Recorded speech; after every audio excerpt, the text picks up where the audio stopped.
নমস্কার বন্ধুরা, কেমন আছেন সবাই? আশা করি ভালো আছেন। আমি তো সকালবেলা উঠেই ছাদে চলে এসেছি পুজোর ফুলের জন্য ফুল তুলতে। তারপর আমি এখানে কিচেনে চলে এসেছি। মেয়েদের প্রতিনিয়ত যে কাজ রান্না বান্না, সকালবেলা উঠেই এখানে আমি মাছের ঝোল করব, ভাত করব, টিফিন বানাবো।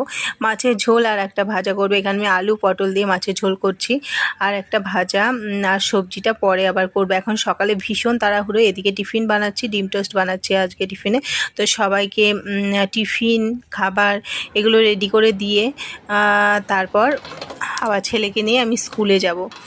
তো হাজব্যান্ডকে তো পাঠিয়ে দিলাম, আর এখানে আমি ছেলে ঠান্ডা লেগেছে বলে বাসক পাতা রেডি করে দিলাম। তারপর রেডি করে নিয়ে ছেলেকে নিয়ে স্কুলে চলে এসে ছেলেকে স্কুলে দিয়ে আমি একটা দোকানে এসেছি। এখানে কি সুন্দর জিনিসগুলো, ভীষণ ভালো লাগলো দেখে। আমি একটা ফুলদানি নিয়েছি, আর এখানে দেখো গিফটের জিনিসগুলো কি সুন্দর। আর আমি বাড়িও চলে এসেছি। আমি কি নিয়েছি সেটাই একবার তোমাদের সঙ্গে এক ঝলক দিয়ে দিলাম। টাটা, সবাই ভালো থেকো, সুস্থ থেকো।